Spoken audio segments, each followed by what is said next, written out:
Okay. Thank you so much for coming and listening to our panel talk.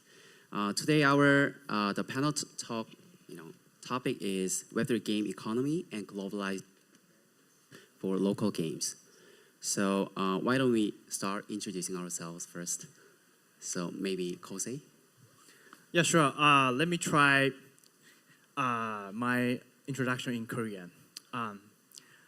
안녕하세요. 저는 파시픽 메타의 코세쇼입니다. 일본에서 왔습니다. Is that correct? Yeah, that's good. Thank you. Nice to meet you. I'm Kosesho from Pacific Meta. I'm actually from Japan. And what we do is we are a Web3 marketing agency, and we bring Web3 projects outside of Japan to Japanese market.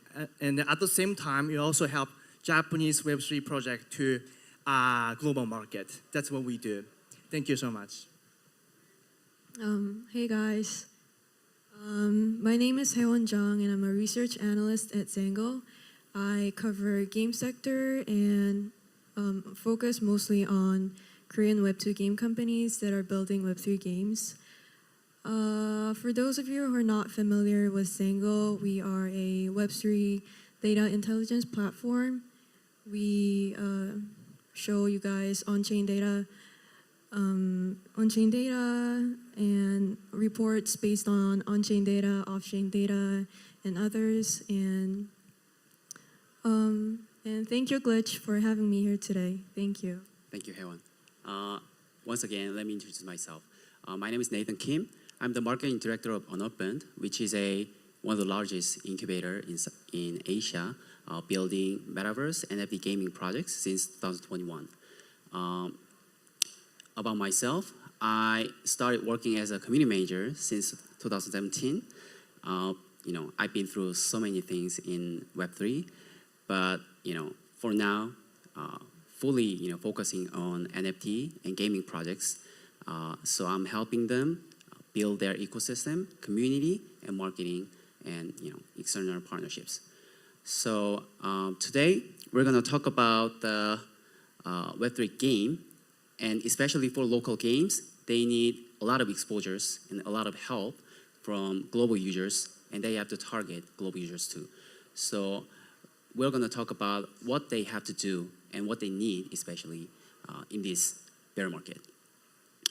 So first thing is that what impact will Web3 technologies bring to the existing industry? And how can Web3 games address the existing problems for the gaming industry? So let me start first for this agenda. So in my perspective, Web3 is really important, and they have potential in terms of digital ownership and creator ecosystem. So we are seeing so many young gamers and players are enjoying Roblox and Minecraft. So they are creating their own metaverse and worlds without limitation. But at the same time, they can get sometimes financial gains from other users. Other users can sponsor for their creation, and they can participate in some kind of P2P transactions and interaction as well in the metaverse. So young generation users and players, they are pretty familiar with this kind of new ecosystem. So more and more user-driven, user-created content are coming, and it is getting more important. And Web3 games, they can accelerate, they can maximize this opportunity because so many Web3 games, they can provide rewards for the early adopters and early users in their community.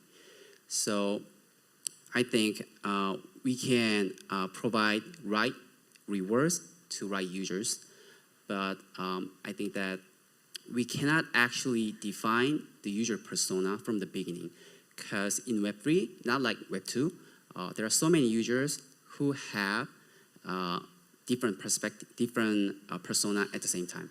So, for example, I'm a heavy gamers and players on Steam. So I spent thousands of hours on Steam, and I played League of Legends and Overwatch for years.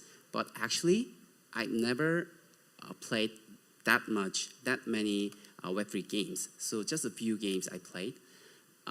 But if you search my wallet address on Etherscan, you may think I'm a collector, I'm an investor. Maybe some people say I'm a smart trader, hopefully.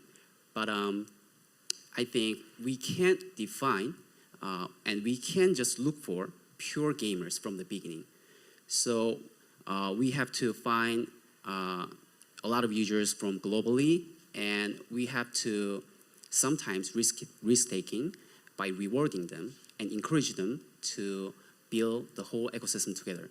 So even though they are interested in investment or just collecting, we may need to guide them to participate in this content creation and maybe user-created content kind of tournament, anything. So building a community is very important, and one of the strengths of Web3.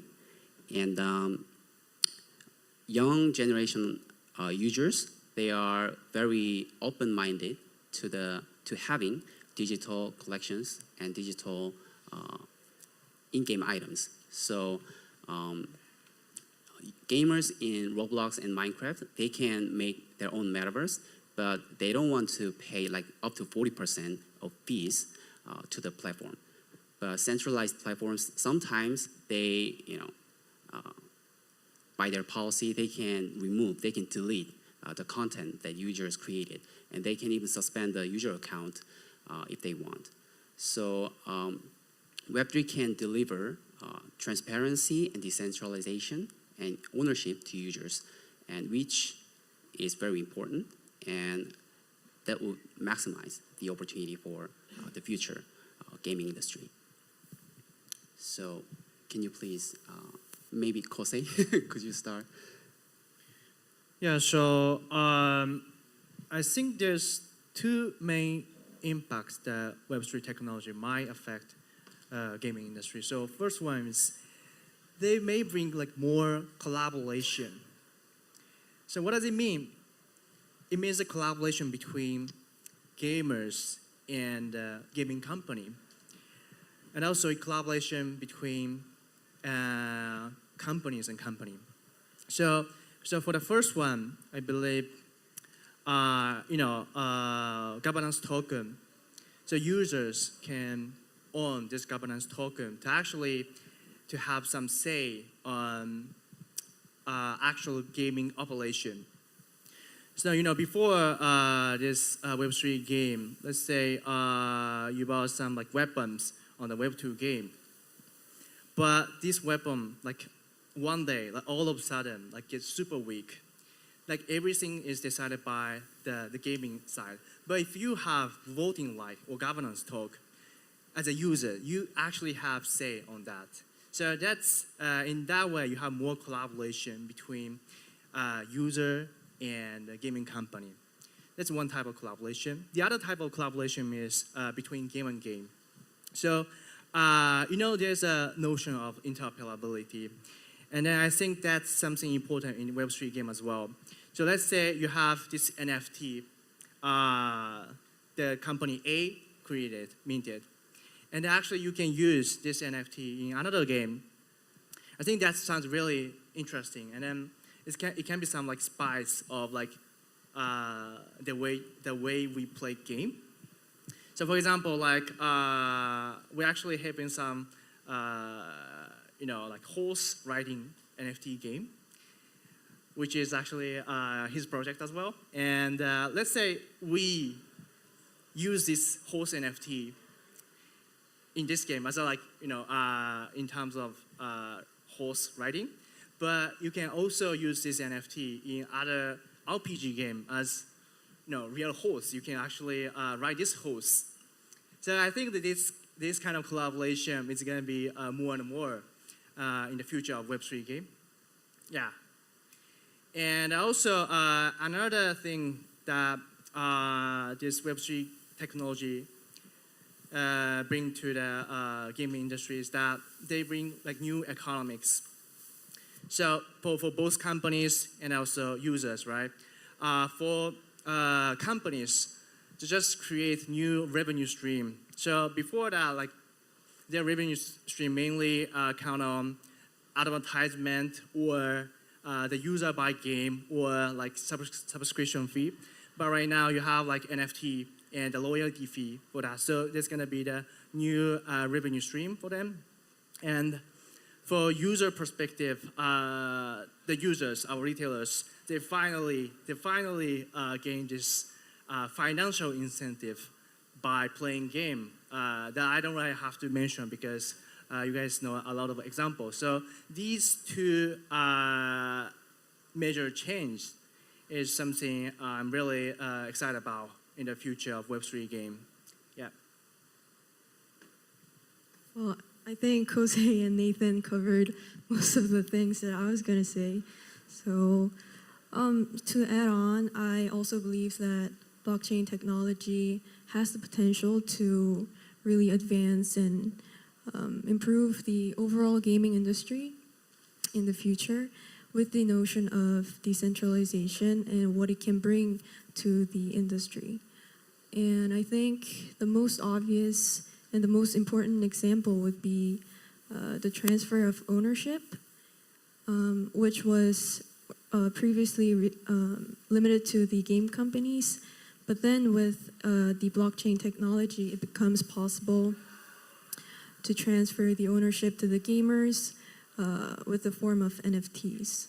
So unlike the traditional in-game items, NFTs can be freely traded between gamers, seamlessly transferred between games, between platforms, and most importantly, it cannot be altered or deleted by third parties like game companies. So it gives users more of a economic freedom and allows them to experience a more immersive gameplay. So I believe that in this sense, Web3 can tackle some of the limitations that Web2 game currently have. Okay, so Web3 can accelerate the collaboration between projects and people, the content creators, and there will be a new kind of revenue stream for the content creator as well and users. And we can also provide a new type of ownership to our users as well.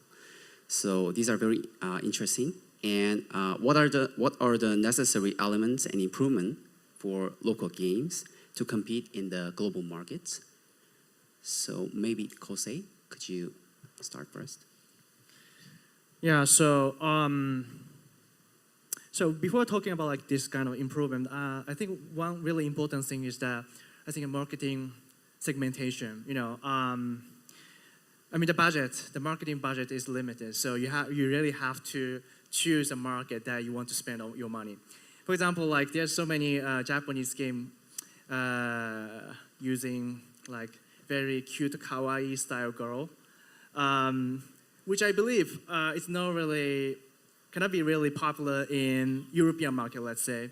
So I think, but instead maybe like Chinese market, the Korean market, or Southeast Asian market, it is more likely to become popular. So before any kind of improvement, we need to carefully choose the market we want to tap into. That's one thing. Then for the actual improvement, I think the localization is the key for sure.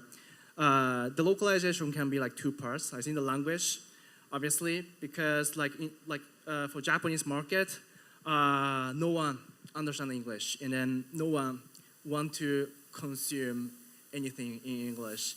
When they actually can play Legend of Zelda in Japanese, right?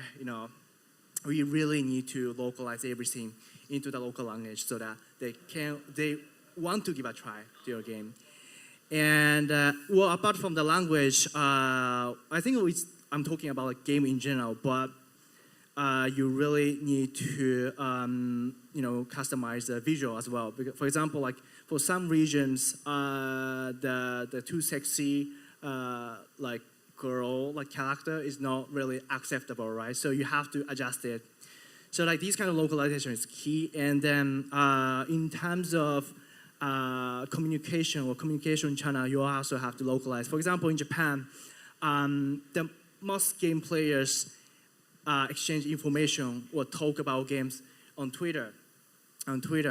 While let's say in Korea, you guys don't really use Twitter, right? In general, but let's say in Vietnam, so the most popular marketing channel is actually YouTube KOL. So you really need to localize the communication channel and also the contents of communication as well.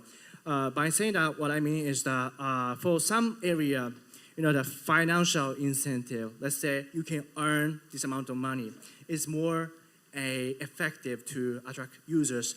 But like, let's say like some Southeast Asia or some like developing countries, you want to stress out, you want to emphasize that. But like, let's say in Japan or US or Europe, I think you want to put more emphasis on this game quality and the gameplay side. Yeah, so to summarize, the localization is important. And the localization, we have three parts. One is the language, the other the visual, and also the communication channel and communication, the contents. Yeah, this is my answer. Okay, great. So we need to find right communication channels to deliver content, and we need language support as well for more accessible kind of content and ecosystem. So can you share your idea, insights, Hyeon? Well, I'm not a marketing expert myself, but I'll try my best to answer the question. I think for local games to really succeed in the global market, you should really understand what the gamers in that market want from the game. I think game genre would be a great example for this. For example, in South Korea, gamers really prefer RPGs, and particularly MMORPGs, which are short for massively multiplayer online role-playing games. But when you look at the U.S. market, it's like totally different. In the U.S. market, they prefer sort of a lighter content like puzzle, arcade, or shooting games. So as you can expect, if Korean game companies were to introduce like MMORPG games to the U.S. markets, it would not be as successful as it would be in Korea. And vice versa, if U.S. companies were to bring, I don't know, like arcade or puzzle games to Korea, it wouldn't experience the same level of success as it would in the U.S. And another example would be like the gaming habit or preference of the gamers in that market. So for example, because South Koreans are so used to like MMORPGs, they kind of prefer like pay to win system in the game and are used to competitive features. While as in the US or European markets, they prefer they exhibit a reluctant they're reluctant to these sort of competitive features or pay to win mechanics, but they prefer sort of a fair gameplay or single player experience. So to answer the question, I think for local games to be successful in the global market, you'd have to really understand, thoroughly research, thoroughly consider what the gamers in that market really want from a game. Thank you so much for the summary. So to share my view, I think to make a successful Web3 game project, we need to reach as many users as possible. So it's like getting awareness, getting exposure in different local markets, eventually globally. And then we also need to manage our in-house community, existing users. So to get more users, new users, we may need to target right social platforms like Twitter, Telegram, Discord, etc.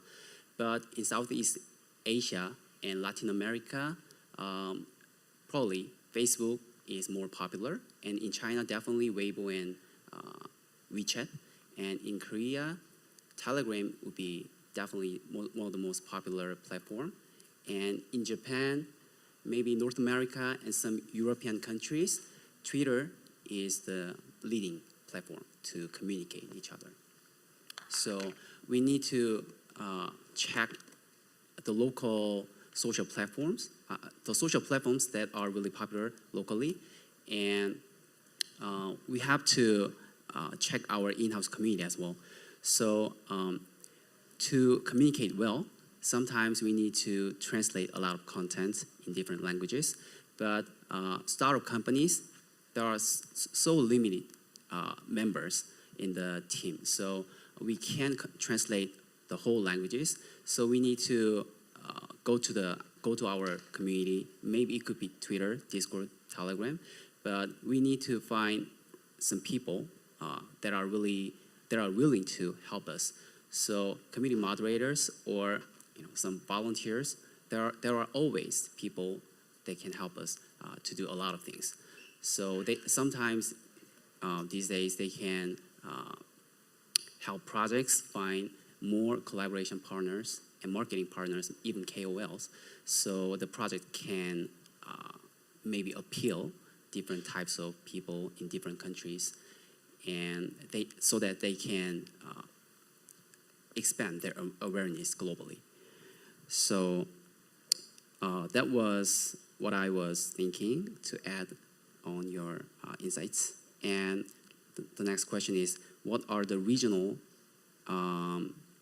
strategies for Web3 games to be more successful than the other games? Actually, we are covering most of the questions that I prepared. So what about this? Comparing the current and projected future market share, what role will Web3 will be doing in the next future gaming market? So in my opinion, the mobile gaming market is growing really fast from 2011. After the Apple's iPhone showcase, there are so many games, casual games like Angry Birds, and so many games were so successful, and the market growth really well. So back in 2012, the market share of mobile game industry is like 15%, and now it's over 50%. So it grew more than 3 times, and is brilliant. And Web3 game industry is pretty limited for now, but we believe its potential.